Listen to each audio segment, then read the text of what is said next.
Buenos días. Nació en Buenos Aires en 1966. Es descendiente de los judíos españoles expulsados, un sefardita descendiente de los judíos españoles expulsados en 1492.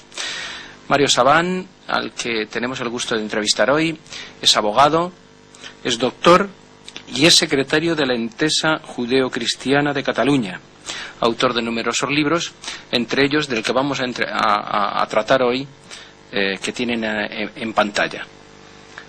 Buenos días, Mario. Buen día, ¿cómo estás? ¿Todo muy bien? ¿Y tú? Muy bien, muy bien. Vamos a empezar por el libro. ¿Por qué eliges ese título? ¿Por qué eliges ese tema en concreto de tu libro? Mira, yo hace muchos años comencé a estudiar los orígenes judíos del cristianismo, pero la verdad que nunca me atrevía con la figura de Jesús. Es decir, yo la figura de Jesús la tenía como una especie de temor reverencial, la tenía de lado. Por supuesto lo leía profundamente en el Nuevo Testamento, pero a mí me interesaba ver el desarrollo del cristianismo posterior a la desaparición de Jesús, y por eso mi primera obra del año 94 son las raíces judías del cristianismo, donde yo hago un análisis desde la desaparición de Jesús hasta el siglo II. Después hice otra obra, otra parte de la investigación sobre el judaísmo de Pablo, y finalmente otra obra sobre el sábado hebreo en el cristianismo, porque el cristianismo cambió el Shabbat, el día del descanso sabático, por el domingo. Pero en verdad hace 3 o 4 años me tomé como el atrevimiento a decir, creo que tengo la suficiente capacidad y los conocimientos, o llegó mi etapa de madurez para abordar a Jesús. Es lo que sentí en un momento, y dije, bueno, va a ser difícil, vamos a ver cómo lo voy a abordar, siendo de alguna forma un personaje bastante inclasificable desde el punto de vista intelectual, no sistemático como un rabino de la época en el siglo I, con lo cual no era sistemático poder realizar una obra sobre Jesús, y por supuesto con una lectura muy profunda de cómo se vio a Jesús en la teología católica, en la protestante y entre los autores judíos del siglo XX. Cuando uno comienza un trabajo de investigación, tiene como dos vertientes, o por lo menos es como yo trabajé. Trabajé literalmente el Nuevo Testamento, qué veía yo en la actitud de Jesús de manera literal, es decir, Mario Sabán leyendo a Jesús en forma directa, y después Mario Sabán leyendo a los autores que escribieron acerca de Jesús, con lo cual fui equilibrando estas ideas, que muchas de ellas son preconcebidas por parte de las diversas teologías con respecto al personaje. Ahora, yo creo que fue buena la opción que yo planteé inicialmente de no entrar en teología, o por lo menos de no entrar en un terreno mesianológico con el problema del Mesías. O cristológico, porque siendo yo judío, advertía de que justamente lo que nos divide a judíos y cristianos es el problema de si Jesús es o no el Mesías, eso no Dios. Yo me quise saltear la problemática para ver si la ética que Jesús está postulando tenía que ver o no, o era una superación, o era una originalidad, o era la misma ética que los judíos sustentábamos anteriormente. Porque lo que queda claro desde el principio, e incluso en tu título, en el título de tu obra, es que Jesús fue un judío.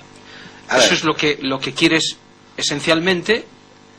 Esa es tu tesis, acompañada de la tesis de la ética de Jesús. La ética de Jesús es la ética judía. Claro, ¿Son las dos tesis fundamentales? Sí, aquí el punto es así. Uno podría decir lo que yo habitualmente reitero y lo que yo expongo al principio del libro, que Jesús nació, vivió y murió como judío. Pero esto podría llevar a una persona también a algún error, en el sentido de que, bueno, es verdad que nació judío, es verdad que vivió como judío, pero en el fondo alguien podría pensar que reformó la religión judía para fundar una nueva religión.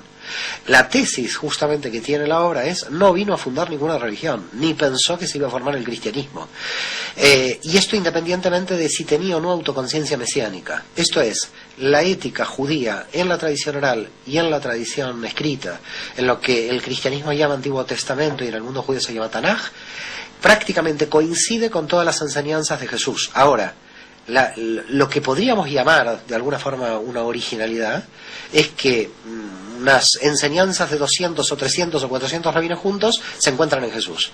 Lo que yo podría llegar a advertir en él es que tenía un conocimiento realmente sensacional, una memoria realmente prodigiosa de prácticamente todas las escuelas judías de la época, y de cada una tomaba lo mejor, con lo cual por eso se vuelve inclasificable. O sea que lo que muchas veces decimos desde la vertiente teológica católica, que en Jesús hay especificidades, originalidades concretas. Por ejemplo, el amor a los enemigos, ¿eso era algo habitual en la ética común de aquella época? Sí, el amor a los enemigos está en los textos de la tradición judía. Es decir, ya los tenemos en la tradición judía. Esto no es de alguna manera, una postura que podríamos llamarla original. Ahora, suponte que nosotros de Jesús, digamos, podemos encontrar enseñanzas que lleven a radicalizar la ética de la Torá. Es decir, bueno, la ética de Jesús es tan utópica o tan radical que de la Torá exigió mucho más que lo habitual. Sanedrín 88b, la tradición oral judía, permite a cualquier rabino radicalizar la Torá, no rebajarla, pero sí radicalizarla. Lo que pasa es que en verdad también hubo rabinos que la rebajaron por la interpretación, con lo cual la interpretación del mundo fariseo en el siglo I dio lugar a que rabinos exigieran más de lo que exigía la Torá y a otros rabinos que exigieran menos. Con lo cual los rabinos, por vía de interpretación, fueron, de alguna forma, no podemos decir manipular porque es una palabra muy fuerte, pero fueron, a través de la interpretación, corrigiendo para arriba o para abajo los textos de la Torá. Esto que estoy diciendo teóricamente te lo podría explicar. ¿Siempre hacia arriba?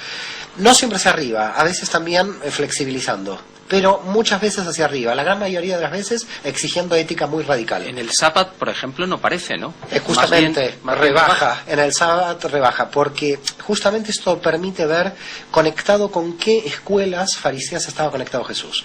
Por ejemplo, la escuela de Hillel era una escuela que pedía la flexibilidad en todas las instituciones y en todas las ceremonias judías y en toda la liturgia judía y en la ética judía. Las interpretaciones de la escuela de Hillel van por la flexibilidad.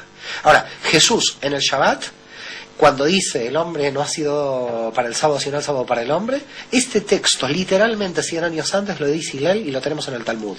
Es decir, en el texto de Yomá 8.5 tenemos un texto que 100 años antes un rabino del mundo judío dijo lo mismo que dice Jesús 100 años después. Que no hay nada de lo que conocemos de Jesús que no haya sido dicho antes por los rabinos judíos de aquella época. Sí, es decir, o lo dijeron los rabinos, o lo dice la tradición escrita, y por lo tanto Jesús queda muy claro que no solamente era judío por su nacimiento, sino por las fuentes en las cuales se abrevó. Cuando, por ejemplo, está haciendo el posicionamiento que tiene teológico con respecto al Shabbat, que rebaja porque dice, si van a salvar un animal, no van a salvar una persona que está enferma. En otros casos vemos que la exigencia se pone dura como en las posturas de Shammai, que es la otra escuela farisea muy dura. ¿Dónde lo vemos en una posición dura? Fíjate el tema del divorcio. La posición de Shammai dice en los textos de la tradición oral hebrea, solamente alguien se puede divorciar en caso de adulterio. ¿Qué dice Jesús en el Nuevo Testamento? Solamente en caso de adulterio. Sigue la postura muy inflexible de que permite el divorcio, pero solo en caso de adulterio. Con lo cual habría que ver también otro problema, porque la Iglesia lo prohíbe si Jesús lo permite por adulterio. Con lo cual no es literal la Iglesia en este punto, pero esto es otro problema. La cuestión es que es muy duro en la interpretación. ¿Qué dice Hillel? Hillel dice, si tu mujer te hace mal la comida, la puedes divorciar. Es decir, flexibilidad total, por cualquier causa. ¿Cómo heredó el judaísmo la posición del divorcio? La flexibilidad de Hillel. Por cualquier causa uno se puede divorciar. Y de hecho en el mundo judío el divorcio está instituido religiosamente y una persona divorciada puede entrar en la sinagoga y volver a casarse con un rabino.